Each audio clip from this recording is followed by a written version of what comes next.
नमस्कार। आप सबको पता है कि चैनल क्या है और चैनल पे किस तरह से मैं आप लोगों के बीच में आपको हंसाने की कोशिश करता रहता हूँ। अक्सर कुछ लोगों के कमेंट भी आते हैं और कुछ लोग नाराज़ भी होते हैं कि यार आप कांग्रेस के बारे में ही क्यों बोलते रहते हैं। कारण कुछ नहीं है, बस ये है कि जो मन में आता है वो बोल देते हैं। और अगर आपको लगता है कि वन साइडेड बोलते हैं तो ज़रूर आप मेरा जो शो आता है लपेटे में नेताजी, वो आप देखा करिए कि जब हम वहाँ पर क्लास लेते हैं, जब मैं किसी पार्ट जब मैं भाजपा की क्लास लेता हूँ, तब वहाँ पर भी किसी तरह की कोई कोताही नहीं करता। लेकिन तार कहना ये चाहता हूँ कि कांग्रेस का तारीफ करने की कोशिश करता भी हूँ तो कुछ ना कुछ कांग्रेस का जब देखता हूँ कि समर्थन ऐसा हो जाता है ऐसे लोगों के साथ, या कांग्रेस के जो महान सदी के महानायक और अब तक के सबसे बेहतरीन, जो उनकी नज़रों में स्वयंभू सबसे बड़े नेता है राहुल गांधी, वो कुछ ऐसा बोल देते हैं कि मुझे लगता है कि यार रोस्ट करना चाहिए।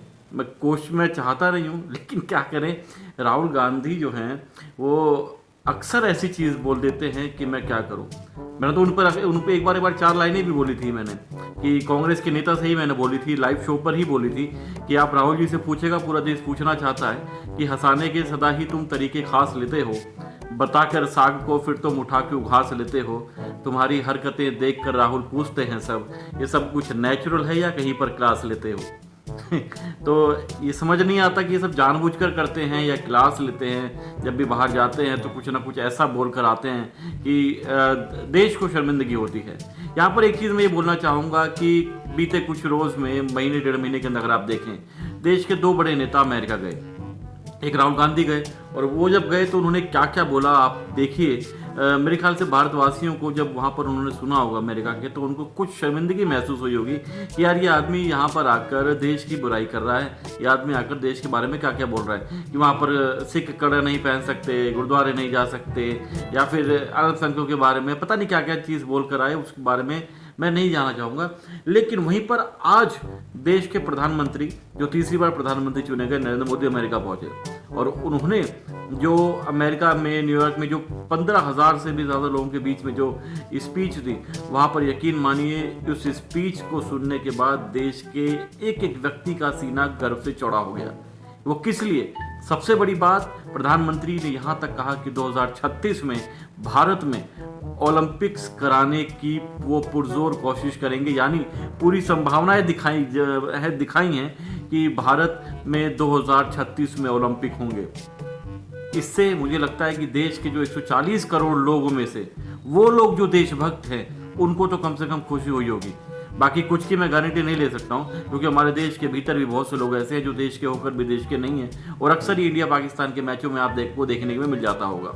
अक्सर ये उस वक्त देखने को मिल जाता होगा जब देश में भारत तेरे टुकड़े होंगे जैसे नारे लगते हैं, तो कुछ पार्टियों के लोग उनको तेल लगाने पहुंच जाते हैं, कुछ पार्टियों के लोग उनको उनके पांव दबाने पहुंच जाते हैं, एक राज्य के मुख्यमंत्री उनके लीडर को मिलने के लिए बुला लेते हैं, और एक देश की बड़ी पार्टी उनको टिकट भी लड़वा देती है। तो उनके बारे में नहीं कहना चाहूँगा, उनको शायद बुरा लग सकता है। लेकिन यहाँ पर देखने वाली बात ये कि प्रधानमंत्री भी गए, साथ ही उन्होंने कहा कि देश के करीब 500 से अधिक भारतीय धरोहर अमेरिका ने उनको वापस कर दी, देश को यानी लौटा दी हैं। तमाम बातें भारतीय कल्चर के ऊपर बात की गई, भारतीय संस्कृति के ऊपर बात की गई, और जब तक प्रधानमंत्री वहाँ नहीं पहुँचे तो वहाँ पर भारतीय सांस्कृतिक कार्यक्रम होते रहे, यानी नाच गाना और जो भी मतलब भारतीय संस्कृति को प्रमोट करता हो, दर्शाता हो, उसके विषय में बात की गई। कुल मिलाकर ये एक भी ऐसी बात नहीं कही गई कि हम भारत में, हम विश्व में आज अग्रणी भूमिका निभा रहे हैं, हर देश हमसे आज सलाह लेता है, मशवरा करता है। हम पहले मोबाइल बाहर से लेते थे, अब देश के नंबर 1 सबसे ज़्यादा मोबाइल एक्सपोर्ट करने वाले हम देश बन गए हैं। मतलब तमाम ऐसी बातें जिसे अगर आप करीब 1-2 घंटे का जो स्पीच उनकी चली है, उस स्पीच में अगर आप उनकी सुनेंगे तो मैं यकीन मानिए आपको गर्व होगा, हालांकि अभी भी है, और अब वो गर्व 100 गुना और बढ़ जाएगा कि आप भारतीय हैं। भारत की एक भी कमजोरी प्रधानमंत्री के द्वारा अंतर्राष्ट्रीय मंच पर नहीं बताई गई। ये होता है कि घर के झगड़ों को घर पर अगर रखा जाए तो अच्छा है, लेकिन शायद यही कुछ कमियां और अपरिपक्वता है राहुल गांधी की, जिसको लोग सुनने के बाद ये करते हैं। और सबसे बड़ी बात, 2.5 घंटा स्पीच करीब देने के बाद भी प्रधानमंत्री ना कहीं उनकी एनर्जी लेवल डाउन हुआ, ना कहीं वो राहुल गांधी की तरह बार बार कंफ्यूज करते हुए नजर आए, ना कोई उन्होंने फंबल किया, ना कोई ऐसा बहुत बड़ा मुझे लगता है कि बरगलाने वाला या एग्रेशन को मतलब मन भावनाओं को भड़काने वाली कोई ऐसी बात कही। ये होता है एक लीडर। और तमाम कमजोरियां हो सकती हैं, कमजोरियां इंसान के बीच में है, लेकिन सबसे बड़ी बात अंतर्राष्ट्रीय स्तर पर आप कैसे बात करते हैं।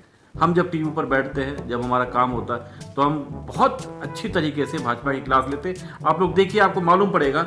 और जितने भी कांग्रेसियों को लगता है कि शायद मैं किसी भाजपा की तरफ, चाहे मैं भाजपा की तरफ से हूँ या मैं किसी और पार्टी की तरफ से हो सकता हूँ, तो आप जब देखेंगे मेरे इसी चैनल्स की वीडियो जो मैंने पूरे वीडियो डाले, शॉर्ट्स नहीं, दूसरे वीडियो, शॉर्ट्स में कांग्रेस का अगेंस्ट इसलिए डालता हूँ क्योंकि वो चलते बहुत अच्छा है और कोई कारण नहीं है कि मतलब आपको लगे कि मैं कांग्रेस की साइड ले रहा हूँ या कांग्रेस के वीडियो चलते, अगेंस्ट वाले वीडियो चलते बहुत अच्छा है।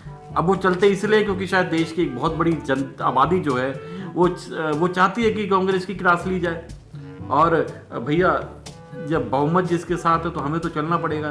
बहुमत में देश की सरकार बन जाती है तो देश की एक बड़ी जनता सुनना चाहती है कि कांग्रेस को रोस्ट किया जाए। शायद कांग्रेस की करतूतें ऐसी होंगी, इस वजह से लोग उनको रोस्ट करना देखना चाहते हैं, तो हम करते हैं। लेकिन कुल मिलाकर जो आज की पूरी स्पीच सुनने को मिली प्रधानमंत्री की, सुनकर गर्व हुआ। और वहाँ पर बैठे लोगों को गर्व हुआ, जो अमेरिका में रहते हैं भारतीय प्रवासी जो है उनको गर्व हुआ, तो हमें तो गर्व होना ही है। और कुल मिलाकर बड़ी खबर यह है कि 2036 में प्रधानमंत्री देश में ओलंपिक करवाने की बात कर रहे हैं, तो ये बहुत अच्छी बात है। मुझे लगता है इस बात पर गर्व होना चाहिए।